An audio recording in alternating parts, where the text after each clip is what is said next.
दिल है कि मानता नहीं पार्ट 1।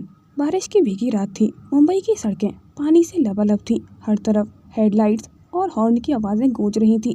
इसी भीगी रात में होटल क्राउन ग्लोरी की लॉबी में अफरा तफरी मची हुई थी। रिसेप्शन के पास लोग चिल्ला रहे थे, गार्ड्स इधर उधर भाग रहे थे। सीढ़ियों से लड़खड़ाते कदमों के साथ एक आदमी उतर रहा था। उसकी शर्ट पर गहरे निशान थे, जैसे किसी तूफान ने उसे अपनी चपेट में ले लिया हो। शायद बारिश में भीगने की वजह से चेहरे पर कट के निशान थे, होंठ फटे हुए थे और वो आंखें जैसी किसी तूफान से गुजरी हों। आकाश राजदान, एक नाम जिससे पूरी अंडरवर्ल्ड की दुनिया कांपी थी, जिसे लोग मौत के फरिश्ते के नाम से जानते थे। आज वो खुद मौत से भाग रहा था। वो डगमगाते कदमों से कॉरिडोर की तरफ बढ़ा।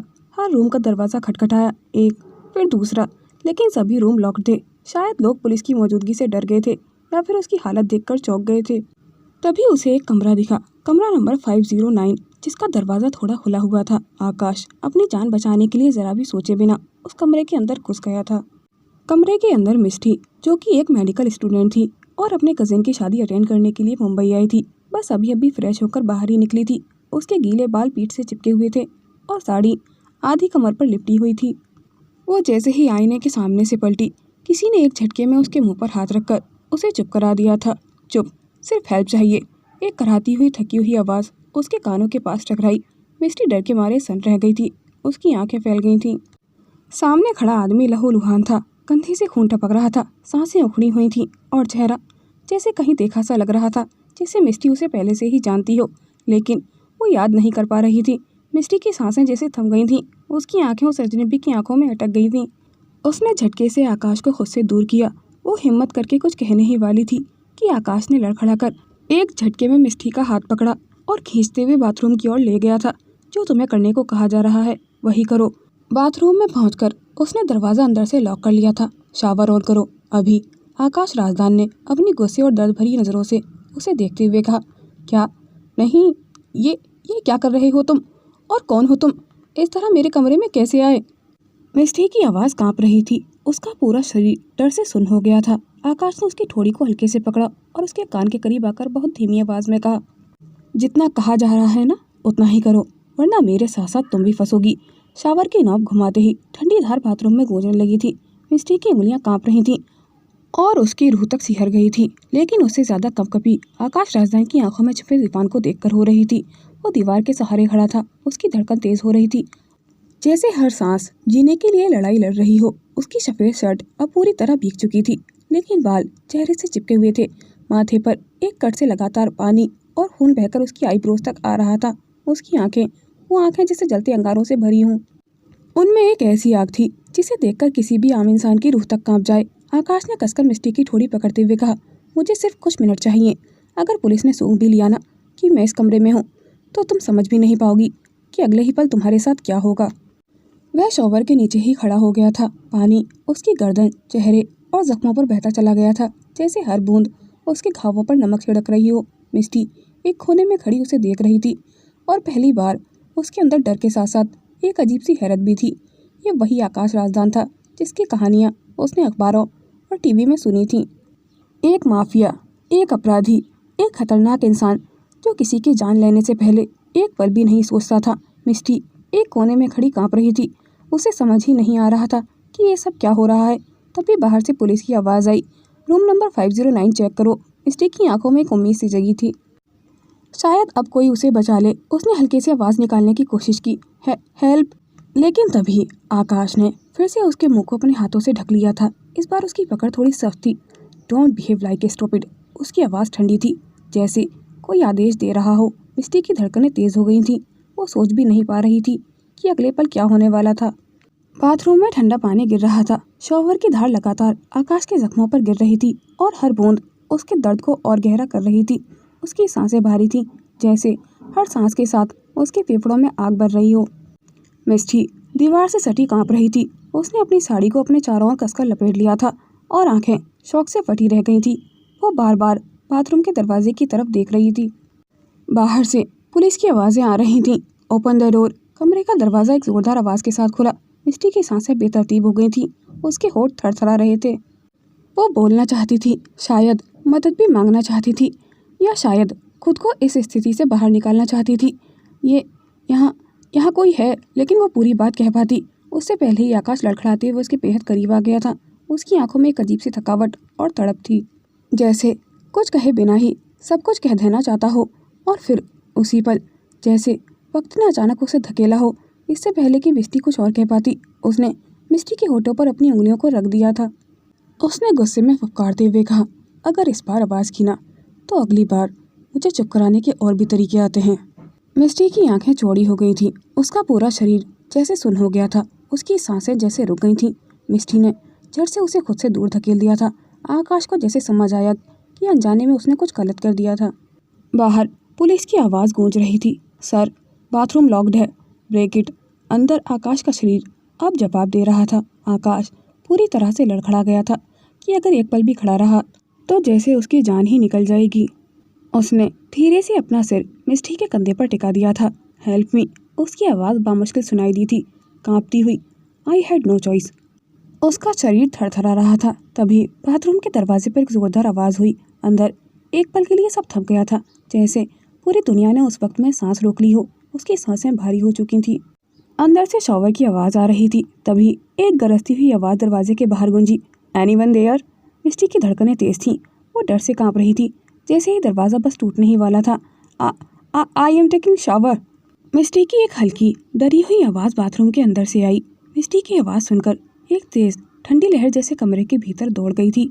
पुलिस के कदम वहीं ठिठक गए थे। सिपाही ने इंस्पेक्टर की ओर देखा, सवाल उसकी आंखों में था। इंस्पेक्टर कुछ आगे बढ़ी, दरवाजे के पास आकर रुक गई थीं। उनकी आवाज़ गंभीर थी, sorry for the interruption, did you see a man here? He is injured, shot in the shoulder, he is very dangerous, did you see anyone? Bathroom के अंदर सन्नाटा पसर गया था। बाथरूम में अब भी शावर चल रहा था। पानी की लगातार गिरती हुई आवाज़ जैसे उस खामोशी को काटने की कोशिश कर रही थी, लेकिन मिस्टी की धड़कनों की आवाज़ उस पानी से भी तेज़ थी। एक पल को उसने सोचा कि पुलिस को सब सच सच बता दे, लेकिन उसने एक झलक उस आदमी पर डाली जो अभी दीवार का सहारा लेकर बेजान सा खड़ा हुआ था। उसका सिर झुका हुआ था, आंखें अध खुली थीं, जैसे दर्द और थकावट ने उसे लगभग बेहोशी कर दिया हो। मिस्टी की आंखें भीग गई थीं। फिर उसने गहरी सांस ली और दरवाजे की तरफ बढ़कर कहा, नहीं, मैंने किसी को नहीं देखा, इट्स जस्ट मी हेयर। बाहर एकदम शांति थी। ऐसा लग रहा था कि इंस्पेक्टर शायद उसकी बातों को परख रही थी। कुछ पल बाद फिर से आवाज़ आई। इस बार थोड़ी मुलायम आवाज़ थी, okay ma'am, sorry for disturb you, stay inside and keep the door locked. Police के कमरे से बाहर जाते ही मिस्टी ने गहरी सांस ली। खतरा फिलहाल के लिए टल गया था। मिस्टी वहीं ज़मीन पर घुटनों के बल बैठ गई थी। उसका पूरा शरीर कांप रहा था, पर उसकी निगाहें अब भी उसी अजनबी पर टिकी हुई थी। धीरे धीरे मिस्टी ने अपना हाथ आगे बढ़ाया उसके चेहरे की ओर। हे, उसकी आवाज़ बहुत हल्की थी। हेलो, तुम्हें सुनाई दे रहा है ना? लेकिन आकाश ने कोई जवाब नहीं दिया था। उसे देखकर ऐसा लग रहा था कि आकाश पूरी तरह से बेहोश हो चुका था। उसकी सांसें भारी थीं, जैसे हर एक पल उसके सीने से जिंदगी को खींचकर निकाल रहा हो। मिस्टी तेजी से बाथरूम से बाहर निकली और कमरे की लाइट जलाई। कांपते हाथों से उसने आकाश को सहारा देकर कमरे तक लेकर आई, फिर बेड पर लिटा दिया था। उसके कपड़ों का गीलापन जो बेडशीट पर फैलता जा रहा था। मुझे कुछ करना होगा, मिस्टी ने खुद से कहा और अपना बैग खोला, जिसमें एक पुरानी सी लेकिन पूरी मेडिकल किट थी। उसने उसे अपने हाथ में लेते हुए कहा, थैंक गॉड, किसी भी इमरजेंसी सिचुएशन के लिए हमेशा मैं इसे साथ रखती हूँ, वरना आज पता नहीं क्या होता। उसने जल्दी से मेडिकल किट से रुई, एंटीसेप्टिक और पट्टियाँ निकाली और जैसे ही उसने आकाश की शर्ट के बटन खोलने शुरू किए, उसकी सांसें थम गई थीं। जख्म बहुत गहरा था, गोली शायद आर पार हो चुकी थी और खून अब भी बह रहा था। धीमे धीमे लेकिन लगातार मिस्टी का चेहरा जर्द पड़ गया था। ये तो बहुत ज़्यादा है, बहुत ज़्यादा। उसने बड़बड़ाते हुए अपना फ़ोन उठाया और 108 डायल करने लगी थी, लेकिन तभी रुको, एक फुसफुसाती हुई आवाज़ उसके कानों में पड़ी। आकाश के झपकते हुए होंठ मुश्किल से हिले थे, आंखें अध खुली थीं, लेकिन चेतना की एक हल्की सी लौ अब भी बाकी थी। मिस्टी ने पलटकर उसकी तरफ देखा। वो फ़ोन कान तक ले जाने ही वाली थी कि आकाश ने झटके से उसका हाथ पकड़ लिया था और मोबाइल। मैंने कहा था ना। उसकी आवाज़ थरथरा थी लेकिन सख्त थी। किसी को कॉल करने की ज़रूरत नहीं। और अगले ही पल क्रैक, उसने मिस्टी के सामने ही मोबाइल फर्श पर पटक कर तोड़ दिया था। मिस्टी सन्न रह गई थी। तुम पागल हो गई हो क्या? मेरा कितना महंगा मोबाइल था, अभी 1 महीने पहले ही तो मैंने लिया था। मेरी कितनी अच्छी अच्छी सेल्फीज थी इसमें, मिस्टी ने लगभग झल्लाते हुए कहा। लेकिन तभी आकाश फिर से लड़खड़ाता हुआ उठा और तभी जख्म फिर से ताज़ा होने लगा था। उसका पूरा चेहरा सफ़ेद पड़ने लगा था। तुम ये क्या कर रहे हो? अगर ज़्यादा देर तक ऐसे ही रहे ना तो तुम मर भी सकते हो। उसकी आवाज़ काँप रही थी। वह मिस्टी की बात को इग्नोर करते हुए कमरे से बाहर जाने लगा था, लेकिन तभी मिस्टी ने सख्त आवाज़ में कहा, नहीं रुको। मिस्टी ने उसे दोबारा बेड पर लिटा दिया था। उसने अपने मोबाइल की ओर देखते हुए थोड़ा गुस्से में कहा, तुमने जो करना था कर लिया, अब मेरी बारी है तुम्हारी जान बचाने की। मिस्टी की आंखों में अब डर नहीं था। उसने तुरंत ग्लव्स पहने, एंटीसेप्टिक लगाकर जख्म की सफाई शुरू की। आकाश की हल्की चीखें कमरे में गूंज गई थीं, जैसे उसमें ताकत ही नहीं बची थी। मिस्टी का ध्यान अब सिर्फ उसके ट्रीटमेंट पर था। उसने पट्टी कसकर बांधी और कुछ टाँके लगाने का सामान भी निकाला। हर एक टाँका जैसे उसकी धड़कनों को थाम रहा हो। तुम्हें थोड़ा दर्द होगा, मिस्टी ने फुसफुसाकर कहा। और पहली बार आकाश की पलकों के बीच से एक धुंधली सी नज़र उस पर पड़ी, जैसे वो पहली बार किसी के लिए जिम्मेदार महसूस कर रहा हो। कमरे में एक अजीब सी खामोशी छा गई थी, जैसे मौत ने भी उसे कुछ पल की मोहलत दी हो। आकाश बेहोशी की कगार पर था, मगर उसकी सांसें अब भी चल रही थीं। मिस्टी उसके जख्मों की सिलाई कर रही थी, हर टाँका जैसे उसके अपने दिल पर लग रहा हो। पर उसके दिल और दिमाग के बीच एक अलग ही जंग चल रही थी। ये मैं क्या कर रही हूँ? एक अजनबी नहीं, एक माफिया जिसकी तलाश में पुलिस शहर छान रही है और मैं उसे बचा रही हूँ। मैं पागल हो गई हूँ क्या? उसने आकाश की तरफ देखा। उसका चेहरा दर्द से भरा था, मगर ये चेहरा, ये आंखें, कहीं तो देखा है इन्हें, कहीं बहुत पहले, लेकिन कहाँ? नहीं नहीं मिस्टी, अब ये सोचने का वक्त नहीं है। अगर इसे अभी मदद नहीं मिली तो ये मर जाएगा, और मैं शायद उसके मरने की गवाह बनना नहीं चाहती। उसने अपनी उंगलियों की कपकपी रोकने की कोशिश की। आकाश की धड़कनें थोड़ी धीमी थीं। उसने उसके जख्म पर आखिरी टाँका लगाया और पट्टी कसकर बांध दी थी। हो गया, मिस्टी ने धीमी आवाज़ में कहा। लेकिन फिर उसकी नज़र आकाश राजदान के चेहरे पर पड़ी, जहाँ अब भी चोट के निशान थे। उसने जल्दी से एंटीसेप्टिक निकाला और चेहरे के जख्मों पर भी अच्छे से बैंडेज कर दिया था।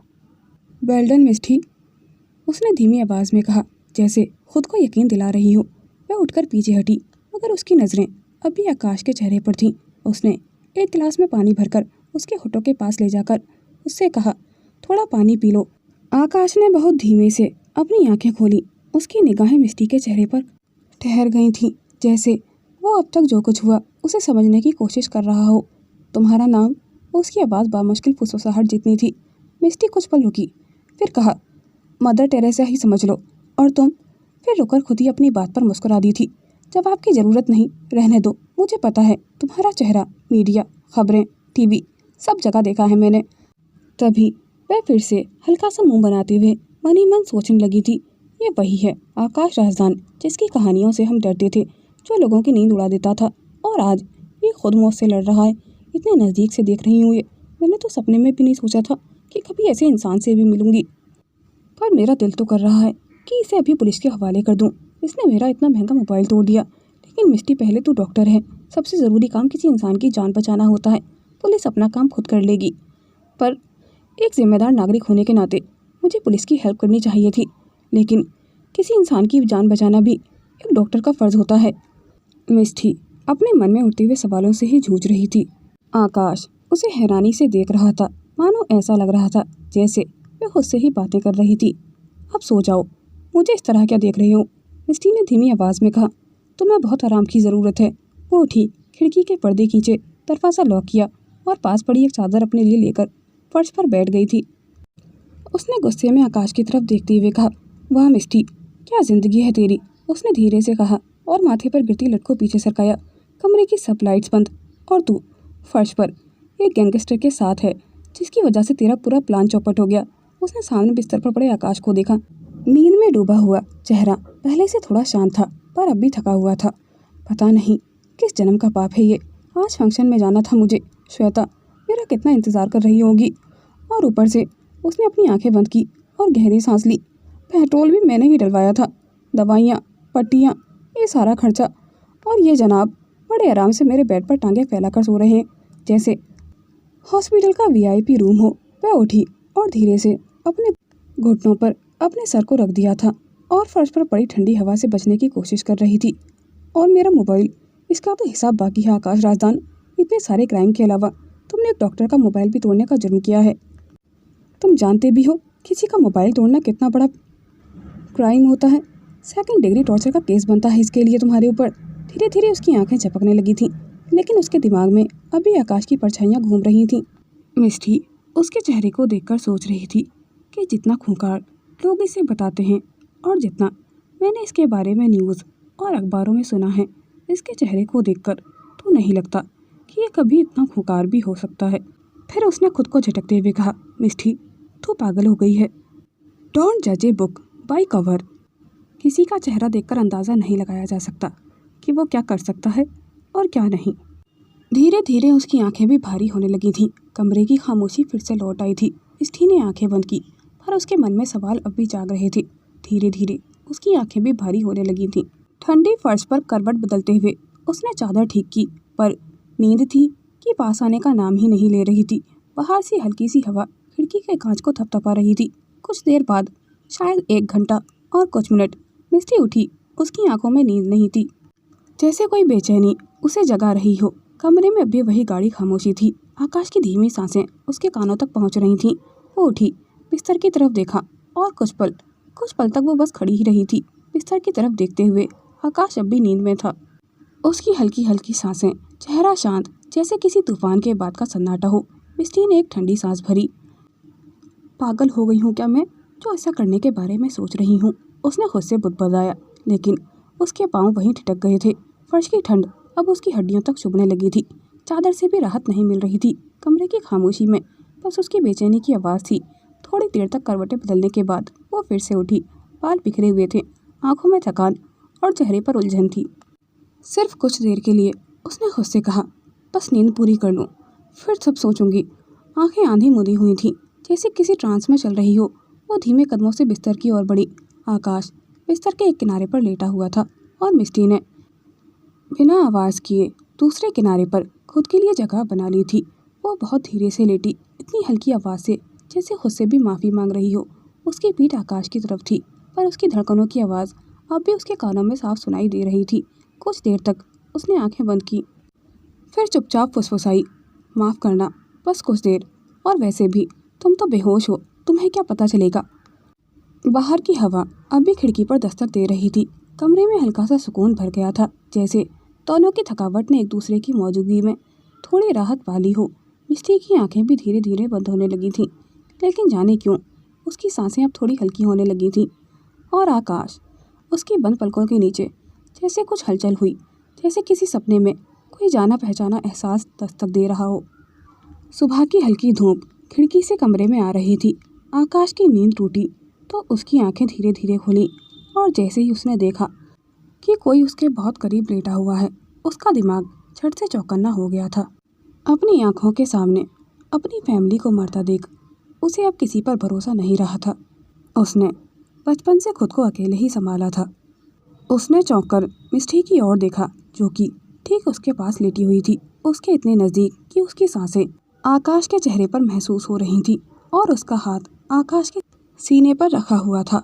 आकाश को कुछ समझ नहीं आया। शिट, उसने बिना एक पल गवाए मिष्टी को खींचकर अपनी तरफ पलट दिया था, और एक ही झटके में वो उसकी पकड़ में थी, और अगले ही पल वो उसके नीचे थी। मिष्टी की आंखें खुली। पहले तो उसे समझ ही नहीं आया कि क्या हुआ, पर जैसे ही देखा कि आकाश उसके ऊपर है, उसकी पकड़ उसकी दोनों कलाइयों पर कस गई थी। हे हे यू, क्या कर रहे हो तुम। मिष्टी की नींद भी उसी झटके से खुल गई थी। हे, मेरा हाथ छोड़ो, क्या कर रहे हो तुम, उसने चौंकते हुए कहा। Who the hell are you. Akash की आवाज़ फुसफुसाहट जैसी थी, पर हर लफ्ज़ में जैसे आग थी। उसकी आंखों में शक, गुस्सा और घबराहट एक साथ चमक रहे थे। दूर हटो मुझसे, मिष्टी ने झटपटाते हुए कहा। पागल हो गए हो क्या, मैं मिष्टी हूँ, डॉक्टर मिष्टी, याद है कुछ। आकाश ने गुस्से से उसकी ओर देखते हुए कहा। अगर तुम डॉक्टर हो तो तुम यहाँ मेरे बिस्तर में क्या कर रही हो। उसने मिष्टी की ठोड़ी पकड़ते हुए कहा। बताओ, किसने भेजा है तुम्हें। उसकी सांसें तेज थीं और आंखें अब भी मिष्टी पर टिकी हुई थीं, जैसे वे देखकर पढ़ लेना चाहता हो कि वह सच बोल रही है या नहीं। बिस्तर में? एक्सक्यूज़ मी, तुम मेरे कमरे में हो और ये बिस्तर भी मेरा है। मैं तो फर्श पर ही सो रही थी, बस नींद में शायद। मिष्टी की आवाज़ अब झंझलाहट और शर्मिंदगी के बीच फंस चुकी थी। आकाश थोड़ा शांत हो गया था। उसने अपने चेहरे और अपने कंधे पर बंधी पट्टी को देखा। रात की परछाइयाँ जैसे उसकी आंखों के सामने घूमने लगी थीं। उसने धीरे से मिस्टी की कलाई छोड़ी, लेकिन अब भी उसे शक भरी निगाह से ही देख रहा था। तुमने मेरी जान बचाई है? उसने धीरे से पूछा। हाँ, और तुम मुझे ही मारने वाले थे जिसने तुम्हारी हेल्प की थी, मिस्टी ने कहा और उठकर बैठ गई थी। उसके बाल बिखरे हुए थे, चेहरे पर झुंझलाहट और शर्म दोनों थे। कुछ देर दोनों चुप रहे थे। फिर आकाश ने धीरे से पूछा, तुमने मेरी जान क्यों बचाई? उसने थोड़ी नर्म आवाज़ में कहा, लेकिन पकड़ अब भी ढीली नहीं हुई थी। क्योंकि मेरा काम ही लोगों की जान बचाने का है। लेकिन तुम तो बदले में मुझे मारने की कोशिश कर रहे हो। हटो मुझसे दूर। मिस्टी ने फिर से कोशिश की, लेकिन उसकी हालत देखने लायक थी। काल गुलाबी पड़ चुके थे, बाल बिखरे हुए और सांसें तेज थीं। कुछ पल की खामोशी उन दोनों के बीच गहरी हो गई थी। फिर आकाश ने धीरे से उसकी कलाइयाँ छोड़ी और खुद को थोड़ा पीछे हटा दिया था, पर उसकी नज़रें अभी चौकन्नी थीं। तुम्हें मेरी इतनी फिक्र क्यों थी डॉक्टर? उसने हल्की पर टोन में कुछ और गहराई लेते हुए पूछा। मिस्टी ने उसकी ओर देखा। रियली? तुम ये पूछ रहे हो? तुमने कल अपनी हालत भी देखी थी? फिर वह कुछ पल तक चुप रही और धीरे से बोली, क्योंकि तुम मेरे पेशेंट थे, सिर्फ इसलिए। मिस्टी की बात पर आकाश कुछ पल तक बस उसे ही देखता रहा था। उसकी आंखों में वो ठंडक नहीं थी जो एक मरीज को बचाने वाले डॉक्टर के लिए होती है, बल्कि कुछ और गहरा, कड़वा और ख़तरनाक सा उसकी आंखों में उतर आया था। अचानक, बिना कोई चेतावनी दिए, उसने मिस्टी के चेहरे को अपने दोनों हाथों में थाम लिया था और तेजी से, झटके से उसके होठों पर अपना मर्दाना हक जमा दिया था। मिस्टी सन्न रह गई थी। उसकी आंखें खुली की खुली रह गई थी। एक सेकंड के लिए जैसे समय रुक गया था, और फिर आकाश झटका खाकर पीछे हटा। उसके होठों से खून रिसने लगा था। अगले ही पल मिस्टी ने एक जोरदार तमाचा उसके गाल पर मारा। How dare you! तुम्हारी हिम्मत कैसे हुई? तुमने सोच भी कैसे लिया कि और लड़कियों की तरह तुम मेरे साथ भी? उसकी आवाज़ कांप रही थी गुस्से और अचानक हुए इस मोमेंट से। तुम्हें क्या लगता है मैं कोई कमज़ोर लड़की हूँ जो तुम्हारी ये ज़बरदस्ती चुपचाप सह लेगी? उसके गुस्से को देखकर आकाश कुछ भी नहीं बोला था और धीरे से अपने गालों को सहलाते हुए मिस्टी की ओर एक नज़र डाली, जैसे उसे इस थप्पड़ से कोई भी फर्क नहीं पड़ा था। आकाश राजदान, जिस पर लोग उंगली उठाने से पहले भी 100 बार सोचते थे, और मिस्टी उस पर अपना हाथ उठा चुकी थी और अपने ऊपर किसी बिजली के गिरने का इंतज़ार कर रही थी। लेकिन आकाश ने उससे कुछ भी नहीं कहा था।